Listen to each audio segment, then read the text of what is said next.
तो है माता माई ले जाए फिर पी काई गे रे। ऐसे पीबा तू मट्टी तेल जाल फूंक दे मुंह पहुन तो है। सुन पहले तो के इतना लाज शर्म गांव देश लाज एकदम बेहाया हो गया है तू भगवती लूटू तो है माता माई ले जा। सुन पहले सुन आए खाती घरावा में नहीं खे अनाज बा सुनत है खाए खाती घरावा में नहीं खे अनाज बा करे रे दो गलवा तो के तानी कौना लाज बा करे रे पियला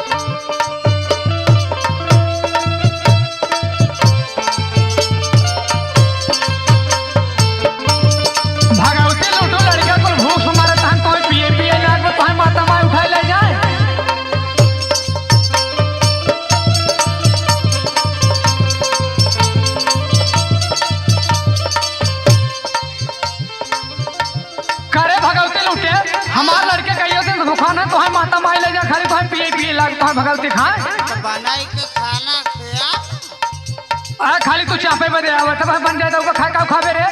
वो है जवन बना हुए सुना भगवती लूटो आ तो खिया इतना का सुना पहले कई दिन से खैले नहीं खेबानी उपवास रे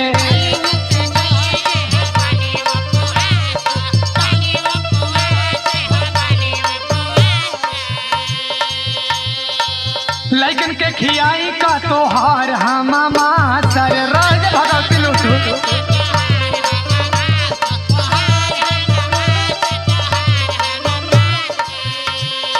जवन पलालू संग पिक बिगड़ गया है ना पिक जहाँ ना तहाँ उल्टा रहा था रहिया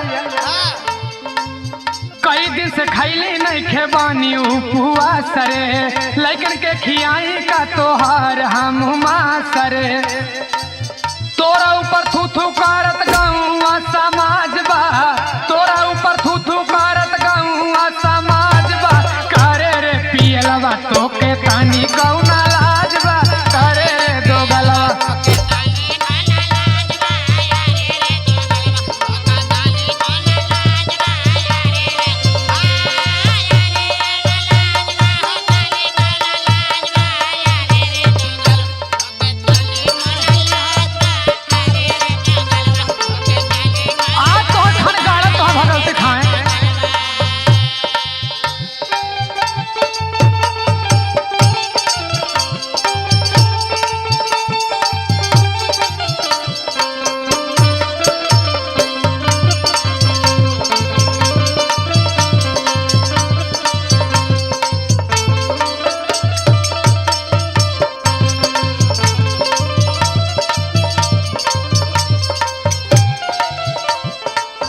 गाड़े तो के भवानी खाए माता माई ले जाए तो है तोहरे मौती में कीड़ा पड़े करे भगवती लूटे हमारा ध्यान देवे खाली बस खाली पिए खाए में अपन दिन गुजरबे हम पिया तू पीबा तो थन गाड़ा भी सुन पहले सुन घरे घरे चाटा तारा चीलम खाली जाके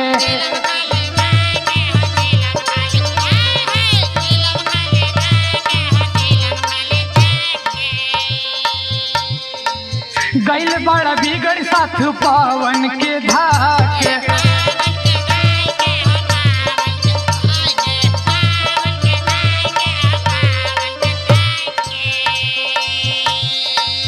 घर घर चाटा तारा चीलम खाली जाके गैल बड़ा बिगड़ साथ पावन के धाके सुन तोरा नते सुना दुर्गा ललवा भैल राजवा तोरा नाते सुन दुर्गा ललवा भाना राजवा करे रे पियलवा तो के तानी कोना लाजवा करे रे दो गलवा